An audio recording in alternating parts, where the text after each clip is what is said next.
जय हिंद। Welcome to my YouTube channel Rishi online classes. दोस्तों, आज के हम इस वीडियो में सम संख्या और विषम संख्या के बारे में समझेंगे कि सम संख्या और विषम संख्या क्या होता है। अगर आप लोग बहुत प्रकार के वीडियो देख चुके हैं और वहां से आप लोगों का कोई डाउट होगा तो मैं वादे के साथ कह सकता हूं कि आपका डाउट मेरे इस वीडियो से कंप्लीट हो जाएगा और आपको किसी भी प्रकार की सम संख्या और विषम संख्या में कोई दिक्कत परेशानी नहीं होगा। तो अगर आप लोग मेरे इस चैनल पर नए हैं तो इसे सब्सक्राइब कर लें, क्योंकि आप लोगों को यहाँ पर इसी प्रकार से और 10 क्लास से टॉपिक से जितने भी हमारे यहाँ पर सब्जेक्ट होते हैं उसका तैयारी इस पर कराई जाती है। तो आप लोग इस वीडियो को शुरू से लेकर अंत तक देखिएगा, तब तक आपका किसी भी प्रकार का डाउट नहीं रहेगा।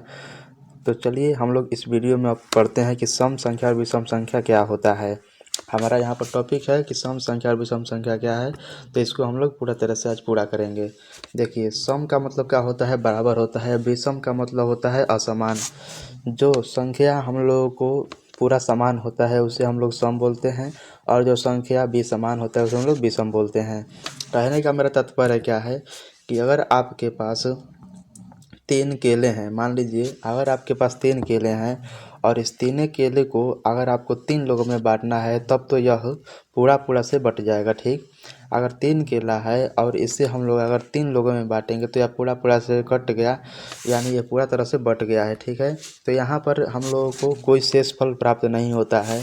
लेकिन अगर इसी केले को अगर हम लोग 3 केले हैं और 3 केले को अगर हम 2 लोगों में बांटेंगे तो यहाँ पर हमारा क्या होगा कि उसे 1 केला और 1 से आधा केला मिलेगा। तो यहाँ पर कोई आपको दिक्कत नहीं है।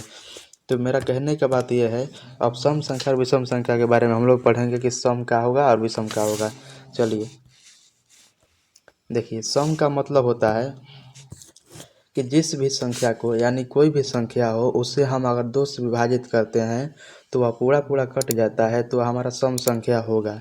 जिस संख्या को 2 से विभाजित करने पर वह पूरा पूरा से कट जाता है और कोई शेष फल प्राप्त नहीं होता है उसे हम लोग सम संख्या कहेंगे।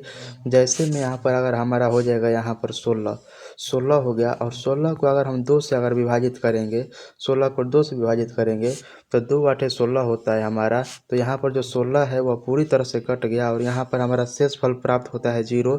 यानी जो हमारा 16 है वह किस प्रकार की संख्या है, तो जो 16 हमारा है वह एक प्रकार का सम संख्या है। आप लोग इसे ध्यान रखेंगे, 16 जो है वह हमारा सम संख्या है। जिस संख्या को 2 से हम भाग देते हैं और वह संख्या पूरी पूरी से कट जाता है उसे हम लोग क्या बोलते हैं, सम संख्या बोलते हैं। आप लोग इसे ध्यान रखेंगे, सम संख्या। जैसे मैं इसका एक उदाहरण दे सकता हूँ और भी। जैसे यहाँ पर आपको 14 दे दिया संख्या, ठीक, 14, 16, 18 और 20। इन सभी संख्याओं में से अगर हमको पता करना होगा कि कौन सी संख्याएं सम संख्याएं हैं, तो यहाँ पर हम लोग कैसे पता करेंगे। पहला संख्या हमारा कितना है, 14 है। पहला संख्या हमारा कितना है, 14। अगर आपसे पूछा जाए कि 14 कौन सी संख्या है, तो इसे अगर आप लोगों को यह मालूम नहीं रहेगा तो आप लोग डायरेक्टली नहीं उसे बता पाएंगे। तो इसके लिए आपको क्या करना होगा, इसे हम लोग 2 से भागा देंगे और 2 से भागा देने पर इसको देखेंगे कि जो 14 है हमारा 2 के पहाड़ा में कितने बार में आएगा, तो 2 7 14 होता है। तो यहाँ पर हमारा 14 जो है वह 7 बार में आएगा, इससे हम लोग काट देंगे।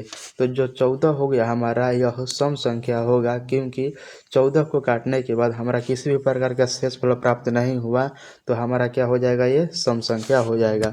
इसी प्रकार से बहुत सारा हमारा ऑप्शन है, जैसे 2 हो गया, 8 हो गया, 10 हो गया, 12 हो गया, 14 हो गया, 16 हो गया, 18। यानी जिसमें 2 2 का अंतर रहेगा और जो संख्या 2 से विभाजित होगा वह सम संख्या होगा। आप लोगों को सिंपल परिभाषा बताना है। चलिए देखते हैं अगले क्वेश्चन यहाँ पर हमारा है, और यहाँ पर कुछ हमारा होगा सम संख्या के यहाँ पर डिफिनेशन दिया गया है। आप लोग इसे लिख सकते हैं। सम संख्या के यहाँ पर डिफिनेशन दिया गया है, यानी सम संख्या वह संख्या होती हैं जो 2 से विभाजित करने पर पूरी पूरी से विभाजित हो जाती हैं। सम संख्या हमारा क्या है कि जिस संख्या को 2 से विभाजित करने पर अगर वह पूरा तरह से विभाजित हो जाता है तो उसे सम संख्या के नाम से जाना जाता है। आप लोग इसे ध्यान रखेंगे, सम संख्या के नाम से जाना जाता है। जैसे में हमारा क्या हो जाएगा, इसे हम लोग देखते हैं। जैसे में हमारा हो गया यहाँ पर, जैसे मान लीजिए 30 हो गया। अब 30 हो गया, इसे हम लोग 2 से भाग देंगे तो यह जो 30 हो गया यह 15 बार में कट जाएगा। तो यहाँ पर हमारा क्या शेषफल बचा है, यहाँ पर शेषफल हमारा 0 प्राप्त होता है। ठीक, लेकिन यहीं पर अगर आपको यहाँ पर 17 दे दिया जाए, 17 दे दिया जाए और आपसे पूछा जाए कि 17 कौन सी संख्या है, 17 सम संख्या है कि 17 विषम संख्या है, तो यहाँ पर आप लोग इसे 2 से विभाजित करेंगे तो यह 2 8 16 होता है, यानी 2 8 16। तो 16 में अगर 17 में से अगर हम 16 को घटाएंगे तो हमारा कितना बचा, एक शेषफल प्राप्त हो गया। तो जिस भी संख्या में हमारा शेषफल प्राप्त हो जाता है, जिस भी संख्या में हमारा शेषफल प्राप्त हो जाता है, हम लोग उसे विषम संख्या के नाम से जानते हैं। जिस संख्या में हमें शेषफल प्राप्त हो जाता है कुछ भी, उससे हम लोग विषम संख्या के नाम से जानते हैं। आप लोग इसे ध्यान रखेंगे। जैसे यहाँ पर मान लीजिए हमारा क्या हो गया, 15 हो गया, ठीक। और 15 को हम लोग 2 से ही विभाजित करेंगे और इसमें अगर शेषफल प्राप्त हो गया तो पूरा तरह से हमारा जो 15 होगा वह विषम संख्या होगा। अगर इसे 2 से विभाजित करते हैं तो हमारा क्या होगा, तो 2 7 14 होता है, ठीक। 14 में से अगर हम लोग 15 में से अगर 14 को घटाएंगे तो हमारा कितना बचेगा, 1 बचेगा। तो जो 15 हो गया यह हमारा क्या है, विषम संख्या है। आप लोग इसे ध्यान रखेंगे, विषम संख्या है। चलिए अब विषम संख्या को हम लोग देखते हैं कि विषम संख्या क्या है और यह किस प्रकार से है। विषम संख्या यहाँ पर अब इसका डिफिनेशन दिया गया है। विषम संख्या क्या है, तो जिस संख्या को 2 से विभाजित करने पर पूरा तरह से विभाजित नहीं होता है उसे विषम संख्या के नाम से जाना जाता है। यानी जिस संख्या को हम 2 से विभाजित करेंगे और वह संख्या पूरी तरह से विभाजित नहीं होगा तो उसे हम लोग क्या बोलेंगे, विषम संख्या के नाम से जानते हैं। जैसे यहाँ पर मान लीजिए 9 है, ठीक। और 9 हो गया, इससे हम लोग 2 से विभाजित करेंगे तो हमारा क्या आएगा, 2 से विभाजित करेंगे तो 2 चौके कितना होता है, 8 होता है। और 8 यहाँ पर जो हमारा हो गया उससे हम लोग 9 में से घटा देंगे तो कितना बचे हमारा, यहाँ पर 1 बचा। तो यहाँ पर आप लोग बता सकते हैं कि जिस संख्या को 2 से विभाजित किया जाता है और वह पूरी तरह से विभाजित नहीं होता है, पूरा तरह से विभाजित नहीं होता है, तो हमारा विषम संख्या होगा। आप लोग इसे ध्यान रखेंगे, विषम संख्या हो गया।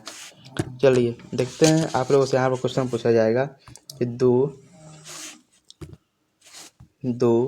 8 7 6 और 5 इनमें से कौन हमारा विषम संख्या है। तो इसका आंसर आप लोग कैसे बताइएगा।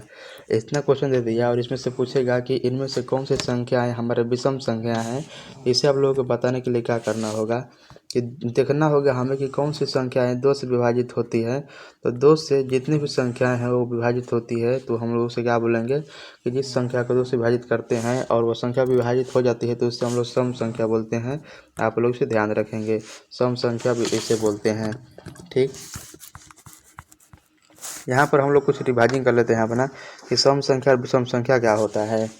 तो सम संख्या जैसे यहाँ पर मैं 24 ले लिया, ठीक। 24 26 28 30, ठीक। 24 26 28 30 यह जितनी भी संख्याएं हैं यह हमारा 2 से विभाजित हो जाता है तो यह संख्याएं हमारा क्या हो गया, सम संख्या हो गया। लेकिन यहीं पर अगर मैं ले लिया जैसे 15 17 19 21 23 25 27 आदि, यानी यहाँ पर और भी संख्या ले सकते हैं। तो ये सभी जो संख्याएं हैं वह हमारा क्या है, विषम संख्या है, विषम संख्या है। क्योंकि यह संख्याएं 2 से पूरी तरह से विभाजित नहीं होगी। जैसे अगर हम यहाँ पर 25 ले लेते हैं तो 25 को अगर हम लोग 2 से विभाजित करेंगे तो क्या होगा, 25 को हम लोग 2 से विभाजित करेंगे तो 12 दूना का होता है हमारा है 24, 12 दूना कितना होता है हमारा 24 होता है। और 25 में से अगर 24 को घटाएंगे तो हमारा 1 बचेगा। तो जो 25 है वह 2 से विभाजित करने पर पूरा नहीं काटा, इसलिए 25 कौन सी संख्या हो जाएगी, तो 25 हमारा विषम संख्या हो जाएगा। आप लोग इसे ध्यान रखेंगे, 25 विषम संख्या हो गया, आप लोग इसे ध्यान रखेंगे। इसी प्रकार अगर हम लोग देखते हैं यहाँ पर 19 को कि 19 कौन सी संख्या है, तो 19 को हम लोग 2 से विभाजित करेंगे और देखते हैं 19 जो है कितने बार में विभाजित होता है। तो 2 9 कितना होता है हमारा 18 होता है, यानी 2 के पहला अगर हम 9 बार पढ़ेंगे तो हमारा कितना आएगा, 18 आएगा। और 18 19 में से हम लोग किसको घटाएंगे, 18 को घटाएंगे तो हमारा यहाँ पर कितना बचेगा, 1 बचेगा। तो जो 19 है, 19 भी हमारा क्या है, एक विषम संख्या है। आप लोग इसे ध्यान रखेंगे, 19 कौन सी संख्या है, 19 विषम संख्या है। आप लोग इसे ध्यान रखेंगे। इसी प्रकार अगर हम लोग देखते हैं यहाँ पर 27 को, 27 कौन सी संख्या है, 27 विषम संख्या है या सम संख्या है, विषम संख्या है या सम संख्या है, इसका आंसर आपको बताना है। तो 27 जो है इससे क्या हम करेंगे, 2 से विभाजित करेंगे, 2 से विभाजित करेंगे। देखिए विभाजित करने का मतलब क्या होता है कि किसी भी संख्या का हम विभाजित कर रहे हैं तो उस संख्या से बड़ा नहीं हमको आना चाहिए उसका अंक। जैसे अगर हम 27 को विभाजित कर रहे हैं तो यहाँ पर हमारा 27 जो है 27 से कम ही होना चाहिए या 27 के बराबर होना चाहिए, तब हम लोग उसे विभाजित कर सकते हैं। यदि 27 से वो ज़्यादा रहेगा तो उसे विभाजित नहीं किया जा सकता है। ठीक, जैसे हमारा यहाँ पर 26 हो गया तो 2 के पहाड़ा अगर हम लोग 13 बार पढ़ेंगे तो 13 दूना का हमारा होता है 26। 26 अब 27 में से 26 को घटाएंगे तो हमारा कितना बचेगा, 1 बचेगा। तो इसलिए आपका जो 27 है वह एक विषम संख्या है, आप लोग इसे ध्यान रखेंगे। 27 क्या है, एक विषम संख्या है, आप लोग इसे ध्यान रखेंगे। इसी प्रकार से हम लोग यहाँ पर अगर 15 को लेंगे, 15 को करते हैं अब 2 से विभाजित, तो 15 को 2 से विभाजित करेंगे तो इसे 7 बार में ले जाएंगे और यहाँ पर कितना बचा हमारा 14 हो गया। और 14 जो हो गया उसको 15 में से हम लोग घटा देंगे तो यहाँ पर हमारा कितना बचेगा, 1 बचेगा।